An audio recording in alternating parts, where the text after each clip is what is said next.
defensive side start as well can maybe pallet something, get a few rounds up on the board at least here versus the Soniqs. We are going to see SANDBOX immediately take out Thatcher here, choosing that they probably aren't going to need to use it too heftily and going back to a more traditional ban that we didn't get in the first map. We'll follow through with the Hibana ban though, which was present in map number 1.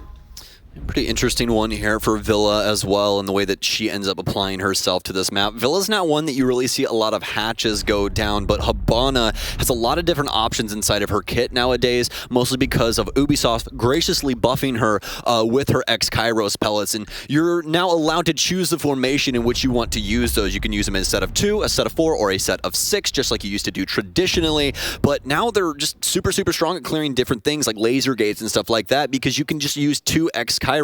It's kind of a callback to back in the day when she used to be able to clear ADSs. Thankfully, that's not a thing anymore, because that was absolute hell when it came down to it. Either way, we're going to finish up the bans, folks. The rest of them making a lot of sense. You and I've casted quite a few Villa games over the last couple of days, so I'll just break it down like we have the last couple of times. There's a lot of crap laying around Villa, and it's very easy to hide. Things like black eye cams from Valkyrie. You want to make sure that these info-based ops are not at the disposal of the opposing squad, so they're going to get rid of Villa, or rather Valkyrie and Mira along with that. So AVG is up on deck here now for that first hold, and we'll see how SANDBOX will be able to traverse into it. Plenty of utility mitigation being brought in. Actually, a fairly aggressive composition coming out here from SANDBOX, so expect some shenanigans, I would probably say, inside of the first minute or two, as they're going to try to delay things for the Soniqs. You've got an Alibi in here, you've got a Malusi, the Wamai and the Jaeger obviously have quite a bit of freedom to play into as well, so expect a fairly out-and-about SANDBOX in this first minute or two of play. The Soniqs, though, bringing pretty much exactly what you'd expect here. 2 hard breaches,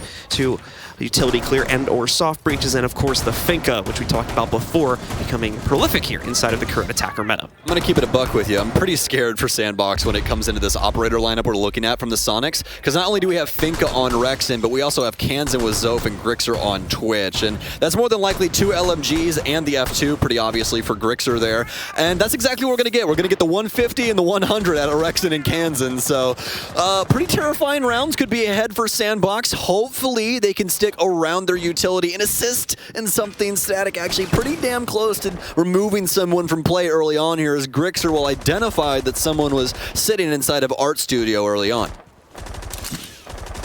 So a slow roll here to begin things out, and we do see quite a few members of the SANDBOX roster trying to delay, specifically over on the north side of the map there. We can see that extended stairs play also. Site is actually completely open right now if Soniqs were able to detect that and potentially find a path forward towards it. So once more here, you can see the SANDBOX roster trying to really get right in the faces of the Soniqs to try and pick up some early kills there. And Harper specifically might be able to do that with his position just inside of Statue. Just positioning-wise, it almost feels like they're playing Coastline with the way that they're doing this right now. Maybe like one person towards the side, and that's about it. Try and hold space across the entirety of everything else. SANDBOX actually going to strike first and strike well. Going to take down 2 members, but Rexen has so many bullets still inside of this LMG. He'll get taken down from another space instead. Grixer will fire back onto Shy All. Harper will be able to clean up that, and that's been the greatest start that we've seen from SANDBOX this entire series. You can see here Nova now going to be next up on deck, as the Soniqs do realize the site is relatively weak, so they're going to try to force the issue there a little bit. Grixer already on the inside of Gunvault here, but he does need to be cautious of the re-rotates coming back in from the north side now. Static going to take a huge amount of damage, as does Harper. Harper goes down outright, and Static's nearly knocked out as well. Sidearm here for Grixer as he's trying to hunt down that last shot needed on his Static, but no, he gets it instead, putting us into a 1v2. It's super for the clutch here on the Soniqs to keep the record flawless, but it won't happen. Nova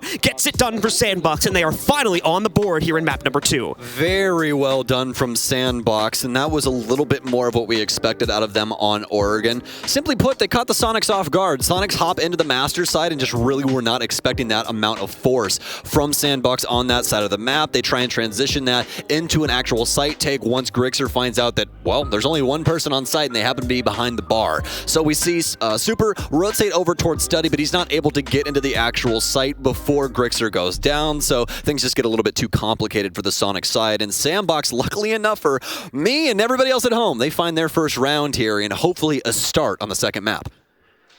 So let us see here how the kitchen hold is going to go for SANDBOX, as they'll move right down the path towards that one and see if once again things will favor them. here as the extended strategy, specifically into AVG, worked out, mainly because I don't think the Soniqs expected it to be that much in their face. You could see them swinging into Astro, just thinking it'd be a pretty casual clear, but obviously not the case, as multiple members of the SANDBOX roster are able to swing out and take on that challenge without too much of an issue. They get the advantage early on. Soniqs do catch it and then try to adjust onto the site, noticing that that is obviously going to be a bit more of a weak point for the SANDBOX roster, but it was too little too late, as they were already fighting from the back foot of a 2 versus 4 there. Important thing to note, though, is SANDBOX on a rerun, I doubt are going to be able to replicate that same amount of success. If we see that type of setup gone and deployed again, Soniqs are more than likely just going to go directly for study control and try to push their way into the site, paying no mind to that extension over towards the north side. We're going to have some info denial coming through here for SANDBOX. Also could play through the Nitro cell here for Harper, as well as Nova to get some early picks on this more than likely top floor clear here from the Soniqs, as they will be attacking Kitchen. Still going to be bringing the same lineup that we saw before, yet he's still on the Maverick as well on top of that. So we'll see if they can actually get this top floor clear to go off without a hitch. So I'll have to be worried about the positioning of SANDBOX this time around. Last time quite aggressive. This is actually looking quite similar to what we've seen on the previous round, just obviously instead of a Kitchen setup instead. They will have Static and Nova more towards the site this time around. Nova seemingly the only one in the area originally, but as we get later on, Static will readjust and come back into the Kitchen. Oh, Shio literally jumped out the window. He'll clean up Yeti. Obviously, they still have Hard Breach, but that's just going to be a trade back and forth. We'll have to see later on if that was going to be worth it or not. Obviously, they're going to be lacking in grenades now, so only have the set of 2 from Rexon, but couldn't be as punishing as SANDBOX originally presumed. Yeah, bold jump out there, to say the least, for SANDBOX, but it does put them in a good position here to be able to mount up the early attack and once again get themselves the opening kill here. Even though it's immediately exchanged out, the numbers game is brought down a little bit lower here. It's going to leave, obviously, less players available to fend off the very wide amount of real estate the Soniqs will have to push into this first floor site. But at the same time, numbers game becomes a bit easier for them to just play that out via trades in the last half of this round here. Nova also sitting back and waiting, as once again the Soniqs continue to build up their force before they get ready to make the play downstairs to try and take control of the site. Also trying to make sure again that the extended position from Invitational is not going to catch them up, as they had some resistance coming in from him over towards 90 a few seconds ago. So just want to be able to double check for that and make sure that he fully peels it back before going in. Well, the beauty of this so far is that the Soniqs have been slowed, but as soon as I say that, Super will dash away my words and take down Invitational. Static, the rest of SANDBOX trying to stem the bleeding now, as the Soniqs are finding some more frontal assaults around the actual map here. Static trying to hold on to China, as well as the stairwell over here towards Astronomy. Nades out for Rexon now, and that's going to hit its mark, as we'll take down Nova instead of Tarps. Nicely done, as the Soniqs starting to take serious control over this situation here now that they established top-down presence, and the overall aggressive positions from SANDBOX upstairs do not yield many results here. 25 seconds remaining, so time is going to get a little bit low. We can see the SANDBOX members trying to play from an outside perspective here, hoping to catch a large majority of the members of the Soniqs at range, but someone's just driven a wedge in against them, and Static is none the wiser to it. It's a triple kill for Rexon on this round, as Harper, now the only one left, going to try to sneak back in over here through the Kitchen, but he's already been spotted. Out some good damage onto Kanza, but he's got 3 different players with POVs onto him right now. This is going to be tough to work his way back in. The plant was about to go down, but it wasn't even needed, as Rexon cleans up shop against the last member of SANDBOX. Well, steady round there from the Soniqs. Obviously, Yeti getting picked off early on, but that was the only kill that we saw come out of SANDBOX. An aggressive hop out of the Astronomy window, and past that, the Soniqs are able to take control of the top floor and start dealing some serious damage to these site players, as well as cutting off the extended roamers. Very well done from them as they look towards round 3 to start collecting these Infinity Stones. So let's see here now how the next site is going to hold things up here. SANDBOX obviously going for the boulder push over inside of the first floor. Hold will now shift their perspective up into the more traditional trophy and statuary site for round number 3 here, seeing if they can field better success in this department here. Cade will be 6-picked in, away from the pulse there to be able to reinforce the master walls, and then from that point forward, we'll see how things go here if the SANDBOX wants to try and play hyper-aggressive again, as they once more bring an operator lineup aside for the Cade that would potentially allow them to do that. But obviously this is a bit more of a restrictive site as well. Well, now for Nova, See where he puts these Electro Claws at. That's what I'm interested in. Did he put them in the floor or did he put them up top? Oh, he put them up top. Okay. So since he put them up top, we're going to be worried about what Grixer can do with this Twitch drone. We saw some pretty cheeky Twitch drones yesterday coming in around this ivy-filled space for Red Hall. You can actually get on those pieces of wood in there with the Twitch drone and possibly zap all of the Electro Claws up top. It's going to be a difficult area for SANDBOX to deal with, so we'll see if Grixer wants to try and apply it in that way to that space. But now some possibly cheeky things happening here is Static prone at the drone hole for just a split second, but that was very worrisome in that position. Definitely would not have wanted to have seen him stick around that area, just because that is one of the first things you check when you get on the roof. You look in the drone hole and see what's going on. So could have ended up losing his lunch there if it did end up going down that way, but fortunately enough for them, not going to happen. He'll back off and play the shield here for Concrete with the remaining members of his squad. So with a good 30 seconds already bled off the clock, the Soniqs are going to build up positioning outside of that master area and get ready to start swinging. And Rexon has already put a good foot forward to begin that here by getting free access to the walk-in closet, chucking in some nades to try and deal with the setup closer towards the doorway here. You can see it's well reinforced, however, so ADS is just going to eat that up all day. 3 of them burned out now, and finally, the third time will be the charm here to chuck in a frag grenade and take out this setup here. Static now going to be in the open, as he will no longer have any additional utility support. Actually, I'll correct myself. There's one more magnet sitting up there at the top right, but it looks like that just got eaten up as well. So now, no additional support available here in the corner, and he will more than likely either have to take the next duel or fall back here, as Yeti also now in position to start opening up this wall for the Maverick. Well, Soniqs patient in the moment. Kansan still plenty of utility for himself, but really only in the secondary. His primary has been almost dried up as he has 1 impact or 1 concussion left. We'll have to see exactly what that is a little later on, but SANDBOX still trying to stick to the game plan here. A beautiful shot there from Nova as Rexon simply can't track him, prone behind the desk here. Nitro Cell out for the window, but nobody playing inside of that space as of right now. Most of the Soniqs members still focusing their efforts inside of the master area. Kansan, he's going to have to be forward with this here when it comes down to it. Losing Rexon early could throw a wrench in the cogs, as Sfinka boost definitely come in handy for handling these LMGs, but that doesn't mean that Kansan still can't land his shots. They know Nova's around this space, but how do they want to try and deal with getting a plant down here? Well, they have Grixer downstairs trying to see if he can get anything done. The wall's still electrified, so they won't be able to get in through this unless Yeti wants to torch it. Super going to set up inside of Master for that, as he just have Kansan hold on to the bathroom. Yeti going to start creating some lines here. Made a line for Super, as he'll be manning this for the time being. He's going to lose a lot of his life as nobody's watching the master door, and Static starts to try and swing in. Super will actually end up losing his life, or at least get down, by the torch line that we saw on the master wall. SANDBOX doing a bang-up job of holding on to this for the time being. Super ends up getting very, very low, but now the responses begin to come in for the Soniqs. They need to come in quickly here as they are running out of time. Shael with the most recent find here against the push from the Soniqs. They'll be able to swing over to the inside. Shael continues to find impact here, and unfortunately Soniqs, just with nowhere near enough of a clear and certainly not enough positioning, they will fail to even get close to the site, and it'll be a nice hold from SANDBOX to pick up their own second round. Yeah, a very poor round there from the Soniqs, and one that they really don't have an excuse for. They had all of master control. It just seemed like without Rexon inside of that situation, they were aimless in what they really wanted to achieve. They had the torch line there for Super, yes, him manning that, but past that, really nothing getting done in towards the site. The wall actually stayed electrified the entire time as well, so there really wasn't an area to where they could have possibly had another point of entry. It was only for Astro into bathroom, as well as Master coming into statuary. They never shifted, they never went over towards study or tried to do anything else across the map. Pretty poor there from the Soniqs. And SANDBOX, after claiming victory in round 1 and taking the lead for the very first time, they'll take it again here after round 3.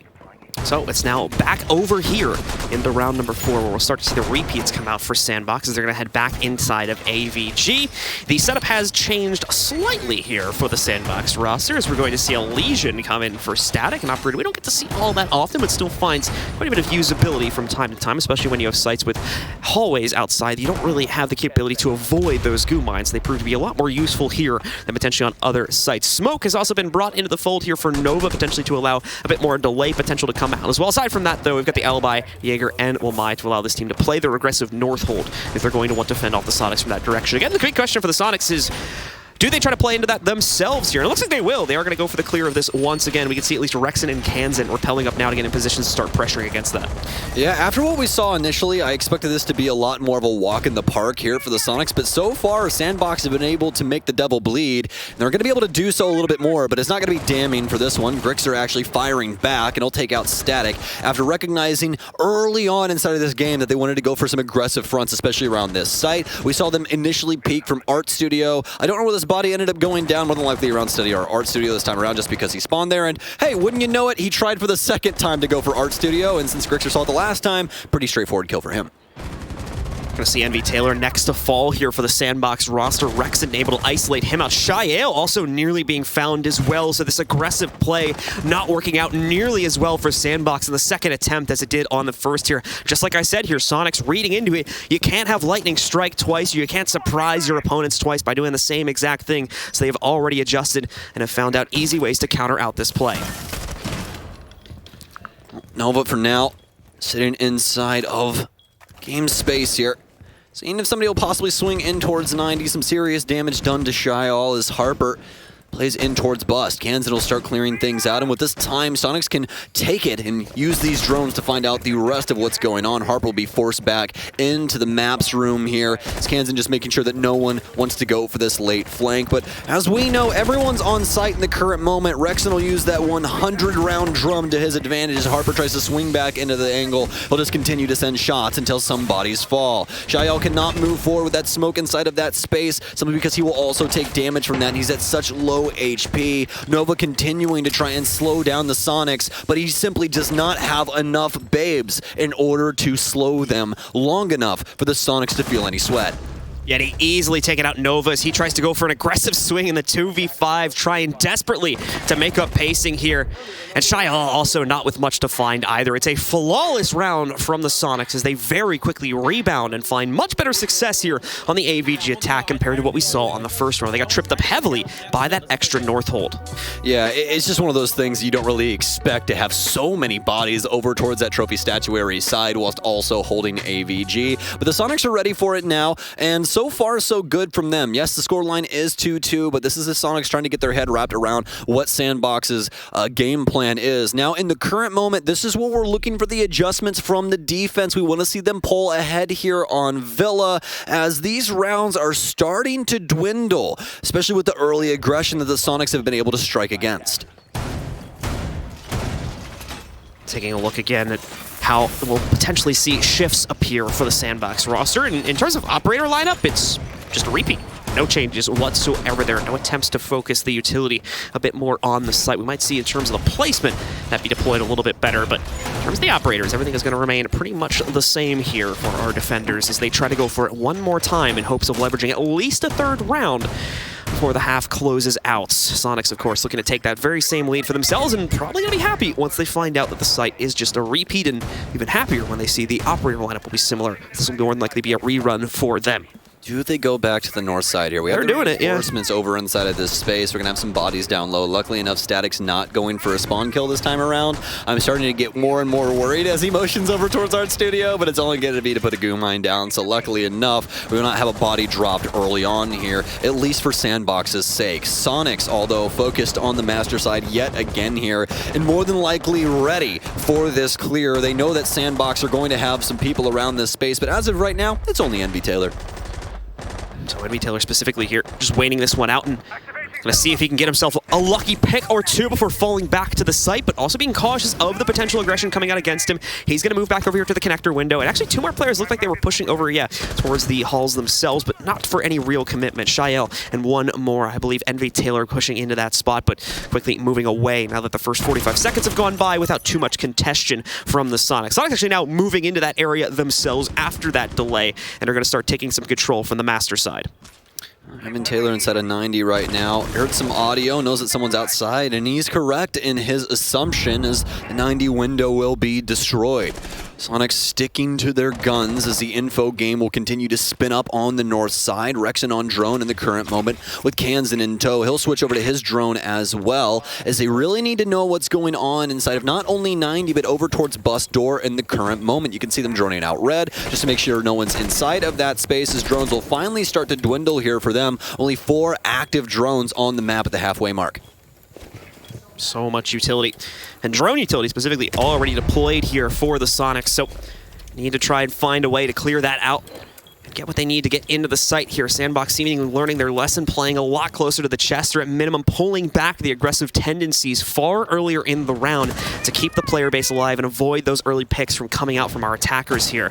Soniqs, in the meanwhile, have now reached the precipice here, starting to walk up on death's door, and in a second probably going to put some pressure on the 90 and possibly the gun vault wall, be able to work their way in. Oh, 2 magnets close by, not going to be caught there, or not going to be noticed rather by the Soniqs roster, so both of those lifelines will just get eaten up by it real quickly, and the utility will unfortunately not work out into the site. Rexen and Yeti both going to get dropped by Shyal as well. Just waltzes up for the aggression on the door. Grixer finds the exchange as he pushes in from Study, but now he's alone here. He's got to watch out for correspondence coming in from the SANDBOX roster over by main stairs and deeper in the site. Not prepared for the swing, and SANDBOX with the major adjustments. They play off of the extension, immediately fall back, and well, now we're faced with this. 2 bodies down for the Soniqs. Grixer the only one inside of Study, simply for the counter angle here for the Soniqs overall. Super currently up on the roof. He's trying to find a place to get into the site, and he needs to do it now. 15 seconds remain. They need this case to go down somewhere. Grixer looking for some bodies over inside of the space. Kansan's working his way in as well. He'll find NV Taylor actually over on Bookshelf, but now he's very low HP. Not able to land his shots either. A Static will take control of this space. Kansan may be able to get one, but with the LMG, not able to find the rest. Super might be able to get off, but no, he won't. Harper will be able to clean both of them up. Very well done from SANDBOX. Once again, with that extension over towards the north side, but then backing off and forcing the Soniqs to clear through, especially with the re-peek onto bus door that really caught them off guard. Yeah, barely even really using it, to be honest with you, inside of that last round there. Just kind of playing for intel, trying to see where the initial takes were going to be coming from, and then they fall back and throw the aggression out from inside of the site, it would have appeared there. Working out much, much better for them, as we see especially that swing over towards Death's Door that takes out 2 players in a surprise fashion and already stunts the progression for Soniqs on their attack. Extremely unfortunate for the Soniqs, and I'll be honest, I was expecting a little bit more out of their offensive side, just given the circumstances of this map when it comes to the Soniqs banner. We have never seen this inside of the NAL, at least in recent history, and, well, for the very first time, things are quite equal, especially up against a team that they just 7-0'd on their map choice. So, quite interesting stuff here that we're starting to see. I'm very happy that we're starting to see more out of SANDBOX, Shyal, as well as, well, really just Shyal at the current moment. 6 and 4, everybody else sitting around 2 to 3 kills. NV Taylor not finding his mark just yet, but able to influence the game in other ways. Very much a team affair, I think, for the most part on SANDBOX's side of things. They've been able to volley rounds back and forth with the Soniqs now, and as you said, keep a palatable scoreline. I think the second half is potentially going to decide here where things... I think the second half is more going to decide where the rubber meets the road, basically, for the Soniqs here, as I think that's where they've done the majority of their planning and are going to be much more prepared to play into this map when they get onto the defensive side and be able to throw out some of their own setups. Individually, some of the players from the Soniqs have fallen off quite a bit as well. Rexen and Grixer doing perfectly fine, both players at 7 and 3 right now. But aside from that, Yeti, Kansan, and Super, all with at most a single kill here or an assist as of the first 5 rounds that have been played out. Yeah, especially with what Yeti was doing on the initial map. I did not expect him to be at 1 and 3 in the current moment here, but obviously it might be difficult to get some kills when Rexen and Grixer are soaking those up like a sponge, but could change up here in round 6 as they've reapplied themselves to the map, getting heavy into the drones now, at least for Kansan and Super. So we'll be trying to find out where these members of SANDBOX are. Luckily enough for the defense, they have some mute jammers in the path to be able to leave a big question mark as to a couple of the positions around this space.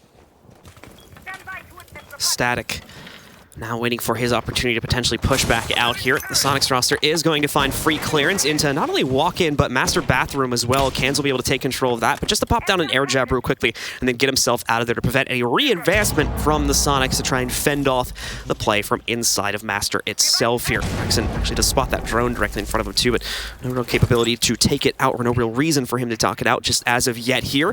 Away from that, Yeti Also now right up against the master wall. I'm going to start working on opening that up. Harper, not a whole lot he can do about that. Already used both of his impacts here, so just going to be waiting for it potentially to open and see if he can find any angles from the other side if a player wants to peek out against him and take that early duel through the sliver of a wall opening.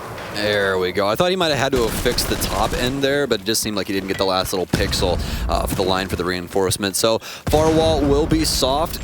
Don't exactly know what they just tried to use on that, but obviously not able to get anything done. I believe it was a frag grenade there, not exactly an impact, and oh no, this is where a 100-round drum can really deal some serious damage. Rexon will be able to take down 2, Yeti with 1, and now SANDBOX bleeding. They need to be able to stop this from going on. Static moving forward, the M590 will knock Yeti's lights out as they're trying to hold on to the site. Yeah, and keep in mind, Soniqs actually has a pretty workable position right here. Shyal as well with a good find against Grixer when he tries to work himself up the Astro stairs here. Shyal actually nearly getting caught as he transitions back over to a shield position to fend off the play, but Kansan now catching Static before he can take anyone else out, and Shyal as well down to just a tiny bit of HP. They've caught his transition into the connector. They'll read into his repeak back out here in a trophy. Every move he makes will be instantly telegraphed by the Soniqs, and there you go. Rexon shuts it all down, and the Soniqs bounce back to a 3-3 scoreline here at halftime. What was the big difference between the last trophy statuary defense and this one? Rexon stayed alive, and he did things. That's what the Soniqs needed in that previous round for this attack. Rexon, with this bathroom play, was able to shut everyone down inside of Astro. Obviously, the swing for Master here begs Static a kill. Beautiful shot from Shyal here as well, but it's just too little too late. Soniqs getting a lot done initially over inside of that Master space. Fantastic read as to the situation inside of Astronomy, but that's one of those coin flips right there, man. That could have went either way. If we see SANDBOX land their shots onto Rexon again, we could have seen the exact same results as we'd seen previously. But as you had said just a little while ago, John, we're now switching sides. Soniqs on defense. How are you feeling about this? Well, it's starting to feel a little bit better. Oh, I should say I feel okay about Soniqs' current position I would here. say as well. Like I said, we haven't seen them play this map yet, so I have honestly no idea what to expect in this second half. But I would generally think they're going to feel more comfortable here. SANDBOX threw out some unorthodox stuff in the first couple of rounds that tripped up the Soniqs, allowed for them to negotiate a few rounds on top of some decent holds, specifically inside of AVG. But now we're going to have to wait and see what the Soniqs have in their own strat book for this defensive side before we can make any serious judgments. But based on the way Oregon went, I think they're feeling pretty good about it right now. Now here's a lineup that we could have really enjoyed to see, maybe with like an extra hard breach or something like that over on Oregon. Look at the amount of grenades that SANDBOX is bringing to the table inside of this one. This would have seriously assisted them with some of the harder areas to deal with in the Sonic setups on Oregon, but we're going to see it here on Villa instead, bringing 8 grenades to the table, folks. That is so many frags that the Soniqs are going to have to worry about, and if SANDBOX are able to abuse the verticality with those frags, we could see some serious kills early on in this round. So for Soniqs and SANDBOX, locked in a dead heat right now at 3-3. This first round will be very important, specifically for the Soniqs, to try and set the pace throughout the rest of this half. Grixer postulating maybe working himself out on a hop out there, or closer to Mudroom, but is not going to eventually go for it as, once again, there's immediate resistance from SANDBOX that he may have actually caught himself before potentially swinging into it. Yeti, that drone is actually going to go right past him, so I don't think they'll have any idea that he's maintaining this position in piano. And that could be very, very big in a second here. Nope, they have no idea. They're priming nades for the shot from below. It's free real estate for Yeti as he takes out Nova. The response will come in, but Yeti's in a new position and no one's redroned this, so they have to be very cautious even about this swing right here. Yeti just solid as a rock, and there we go. A second up on the board for him as well. Now he can even take a duel versus the front door, and that would drop the case onto the ground. It doesn't even matter. He's the only player left at this point here as Grixer has fended off everyone else elsewhere on the map. Grixer and Yeti uppercut SANDBOX on the base floor. This isn't even the site floor, folks. They're simply trying to get downstairs so that they can use these frag grenades, but they're not droning things properly. SANDBOX are falling apart at the seams, and it seems like things actually might be more of an offensive side issue than what was happening. Well, we'll have to see as we continue on here. Static, more than likely not going to be able to get this round. There's a minute and 20 seconds remaining. Nice little 360 there. He'll be able to shut down Yeti as well with the ARX, but not before Yeti's able to at least tag him up with one bullet here. Frag grenade out. That actually might strike true. Doesn't actually deal too much damage to the player upstairs, but Static's just going to stay out on this side more than likely and just take a well-deserved rest as they're going to talk through what's going on this offensive side. Static still just pretty much hunting, and as you said here, wasting out the remaining minutes as a slight tactical time out that they can use to talk amongst themselves, minus their potential coach, obviously, about the things that have been going wrong here inside of this first round, the things they need to quickly correct. All things considered, Static has brought it down to a 3v1, so somewhat palatable, but the big issue is going to be when he tries to go for a transition up onto that second floor. Soniqs will be certainly waiting for him, and even with that nade chucked out earlier, still going to see resistance over in the corner. No additional frags to be used here either by Static. He is out of juice and quickly running out of time also with only 25 seconds left. Yeah, Soniqs, do me a big favor. Please just stop putting your face in things. That's the scariest thing as of right now is this ARX doesn't have to hit you in the head. It deals some very serious damage to the body. And another shot here as this is going to be winnable, but he doesn't check the stairwell. Luckily enough here for Rex, and it was going to be a double up on the master staircase here, but that would have been an isolated 1v1 for him as the other member of the Soniqs sprinted back to site. So a little risque there for the Soniqs, but it's not going to mean anything overall to the round. Still a successful one for them as they'll win out their first defense. Yeah, a confident initial win here from the Soniqs as they take solid control, mainly through the advancements of Yeti, as well as Grixer doing some work, I think, closer to the upstairs partition of the map as well. Beautiful stuff from him. We can see Static Ken trying his best to work the 3v or the 1v5. I think he was up against that sort of scenario, and he's able to get 3 kills at least, but cannot take it any further than that. And that takes us over to a trophy and statuary hold for the Soniqs as they go right through the usual motions that we would expect a team to pull here. Attackers need to locate and defuse as many bombs as they can. Trophy statuary now for the Soniqs, and let's look across this lineup and see what necessarily they want to do. Well, the big people, or the big person rather, to talk about in the moment has got to be Rexen. 11-3-2 at the current moment. He's been carrying the Soniqs in the frag department, but that doesn't mean that Grixer hasn't been able to do something well, currently at 9-5. Yeti just really having a big round that last round where he was able to rat out inside of Piano as well as Art Studio. Not clean enough information coming through for SANDBOX. You guys really have to check those corners, but apparently now they don't really want to do that, John. They've picked up Dokkaebi instead, which we've talked about her yesterday. We'll talk about her more today, more than likely. We could be seeing this pick here from SANDBOX quite often for the remainder of their offenses if the drones are going to continue to be dirty. And what I mean by that is just not clean information coming through, because Dokkaebi will be able to assist in that manner. You can set your drones up around the map, hit that phone call, get back on the drones, and just go, okay, do I hear somebody's phone vibrating? Whose phone's vibrating inside of this room right now? So the more than likely going to be the application that we see in that sense. Trying to build up an insurance policy after what happened with Yeti in the previous round as a... Allstate? Not sure. Are you in good hands? Not sure, to be honest with you. But we'll see if NV Taylor's advances with the phone call there is going to be enough to be able to suss out some of these cheekier positions that we saw Soniqs take, specifically Yetis in the last round, as they try once again to control their 5th here and put them in good position. Only 2 more would be needed at that point for them to take control of the overall series as well as this map. NV Taylor starts us off well, though, with a cross from the outside, I think all the way over towards the balcony. He finds it, too, catching Yeti through those windows. And starting out SANDBOX a bit more honestly this time as they take out Yeti and bring it down to a 5v4. You really got to Windows. Ha ha ha ha. No, it's not funny. Thank you, thank you. I needed the thumb down for that. I just not even going to say anything. Yeah, thank you, appreciate it. Either way, that's very unfortunate for Yeti, because that's a window that, yeah, it usually does end up getting contested, but you really never see a kill happen through it. So unfortunate for him. Harper with the LMG will start walking in towards site. He'll take down Cans in here as Rexen, he's going to attempt to fight back from the bench's side. Stepping up inside of this space as of now, torch line across the bottom of the triple wall. This is looking a lot like a Soniqs offense. Obviously, all except for the lineup. Been able to get the man advantage, but now they need the round win here as Static steps up to the plate here on the door. He'll be able to use one of his frag grenades to get rid of this Banshee and be able to push himself forward. But does he know that there's a player currently to the left-hand side here? Frag grenade in his hand. Rexen's going to step up. Does the frag grenade get him? It doesn't. He'll be able to switch to the other side of the door. Grixer's starting to take some damage as well, but he'll fend him off. Nova now, he gets up on Rexen, takes him down, but the laser gate's been reset. Grixer will be able to get him. It's a 2 versus 2 now going into the last minute. Grixer saving the day yet again here with some massive plays for the Soniqs as he evens us back out into that 2v2 situation. Still with a healthy amount of HP to play with as well. Yeah, he lost a bit of a sliver, but from his back position there, and especially considering the fact that he's going to be playing with the marksman rifle, can certainly find impact through these breaches.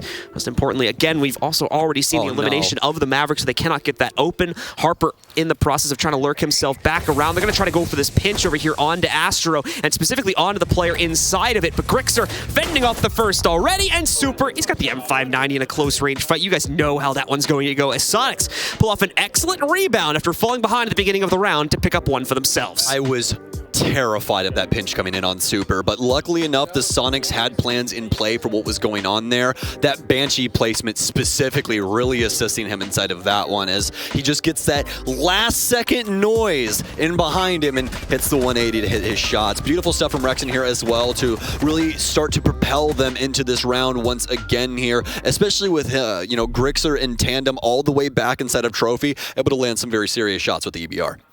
So as Soniqs get closer and closer to a potential victory here, already up 5-3, now going to be looking to try and claim their penultimate point as they go up over towards dining room and kitchen. This will complete the rotation for them as well, so they'll actually be able to return to the site where we saw a dominant stance back at the first round as well, up inside of AVG, if things are able to go well for them here on this hold. Really interested to see how the top hold's going to go on here. Soniqs are not going to bring any shields to the table here, so we could see them just try and hold some longer angles, maybe over towards the trophy side. Really don't know. It's definitely going to be the thing that I'm looking into here. They're going to bring the Thunderbird along for the ride as well on Kansan, so they'll have little stations, little Kona stations to be able to heal themselves up. If anything does go too wrong, they're able to keep their lives. Past that, Yeti going to be bringing the Banshees yet again here that have been able to thwart off SANDBOX's movements around some of the critical spaces here on Villa. Looks like they're going for an extension, at least in Rexon's case, as he'll travel out towards the south side of the map and try and get ahead of SANDBOX on their offense. So for SANDBOX here, the door is very quickly closing on opportunities to come back into this series and be able to control things for themselves. We're going to see an interesting play made there as the wall leading over the inside of Laundry is going to be left soft here. So opportunities to be seen here. SANDBOX might be able to leverage their way, but at the same time, a dangerous cross left open as Soniqs are going to be able to utilize that from their own end as well. I really like what we're seeing out of Soniqs in this case. This is actually going to allow Super to rotate into that area, and more than likely unbeknownst to the offensive side because of the mute jammer that he has at his feet. They're going to have to give that thing a wide berth just to make sure that they can keep their drones alive in that area. First dope call out, second one coming in. Rexon just going to sit here and wait to see if somebody wants to try and peek him. That would be a free frag for him. But NV Taylor trying to clear out the space downstairs. You could have a possible engagement coming soon here as Kansan is inside the area. They're actually on the exact opposite walls from each other. Yeti's down here as well. Shy All with his own Twitch drone trying to see if he can get anybody inside of this area down low, but it's actually going to be Kansan to strike true. He'll be able to clean up NV Taylor. Nova now to follow Yeti. Resurges back up the red stairs, and SANDBOX getting picked to pieces inside of the first minute and 20. Yeah, once again, just not able to find any serious footing to play from, and they're not even close to the site as of yet here, let alone close to being inside the building. Harper finally able to catch at least one exchange against a very important player too, Grixer. Keep in mind, yeah, Soniqs have been really successful here, but look at the scoreboard for their team and where that success is being found. 12 kills on both Rexon and Grixer. So with him going down first, that's a massive piece of the puzzle being removed, and it's going to put pressure on Kansan, Super, and Yeti to maybe pick up some slack here for the final three players. Well, you could also argue that maybe they'll be able to get more kills now as well, since combined they have 24 through 9 rounds. That's truly disgusting if you think about it. So Rexon upstairs, speak of the man, and he shall appear.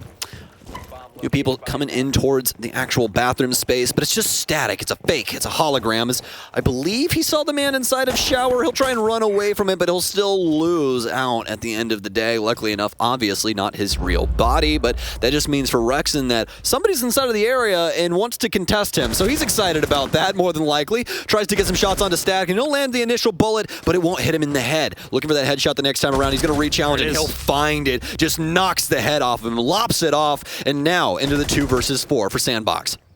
Shyal as well as Harper, the last two standing here for the squad, and Yeti in position already to fend off any rotation that might come back down over through these Astro stairs. Rexon in position to fend off that pressure as well, but it's not even going to be needed. Yeti's position is perfect and immediately shuts down Shyal. And as we see for Harper, he's also going to get distracted as Rexon is allowed to push up through the red carpet hallway and shut that one down as well. Looking like the Soniqs going into full control in this second half as they push up onto map and now match point. Well, Mr. Dr. Blue, I think I have a diagnosis for SANDBOX. It comes in on the offensive side. There's a lot of solo plays that go on around the map, and they get punished time and time again by the team play of the Soniqs. This makes a lot of sense when we look back. You know, hindsight's always 20/20 when it comes to these things. So for Oregon, this is just starting to make the stars align in my mind as to what is happening with this roster. Soniqs constantly punishing them on the defense. The big thing inside of that round for solo play things, just for an example, is NV Taylor downstairs. He uses both of his phone calls to try and clear out that space. He still dies, and they're still able to get the pick onto the other operator upstairs as well for SANDBOX. So just way too much damage coming in onto them very early on. They're not able to fight back and trade in any convincing way, and it's just very unfortunate any way you slice the cake. Big thing here, though, 6th pick coming in, NV Taylor on Glass of all operators. Yeah, Glass is going to be an interesting one here, specifically, again, considering the possibility to bring Smokes into the table as well here. Soniqs have been going for kind of these wild swings to be able to get a lot of their kills. So if they can line up proper smoke lines and be able to put Envy in positions to counter that back out, then yeah, it could work out a lot better to stop some of this crazy aggression from Soniqs that has been constantly putting down players from SANDBOX time and time again, especially at the beginning of the round too. Only issue again is NV Taylor's going to need to hit his shots for that to happen here. It's been a bit of a rough game for him so far in that respect at 3 and 8 here. There's some quick flicks that will need to be connected onto those swings if that is indeed the intention of bringing him into the fold here for what very well could be the last round of the match. Yes, indeed, my friend, and pretty strong setup here for specifically Super around the main area. Look at this double shield setup with all of these ADSs and the Grishmod, I do believe, if I'm saying that correctly. Yes, Yeti on the Ella, so that's going to make things overly complex for SANDBOX to try and clear out. Luckily enough, they've got a set of frag grenades. Actually, 2 of them already being burned. No, Nova doesn't have frag grenades on Maverick. He's got a Claymore instead. So only 2 frag grenades in play here on the likes of Static. Envy could also pick up some if he wanted to on Glass, but obviously it's much better for Glass to be self-proficient with those smokes. Unfortunately enough, though, as soon as I'm talking about that, we're going to see Rexon strike again, currently 15 and 4. His rating in this series is going to be absolutely absurd. I'm really excited to see it once we get to that moment, but either way, SANDBOX still have an opportunity to fight back, just minus Harper. Envy keeping watch on that window, but it's going to be too little too late at this point in the round here. He is gone after picking up that kill. Absolutely zero reason for this extended play to continue outwards here. But honestly, they're scared, it looks like, once again, almost like we were starting to see back on Oregon a little bit. They're scared of the possibility that, well, yeah, they don't really need to move out here. They might do it anyway, and just like I was saying for NV Taylor, yeah, the Glass, it was a great idea in theory, but they needed to hit their shots for it to happen, and now Kansas up to a triple kill on this round, too, from the SMG-11. A quick switch over to the M590 to knock another player by the window, and just like that, man, Nova won't even be allowed in the building. Shut the door, we are closed, and we are done with this series as the Soniqs dominate against SANDBOX to give them a 2-0 victory. Only 3 rounds gained by SANDBOX over the course of these 3 maps. Incredible stuff here from the Soniqs, and what a play from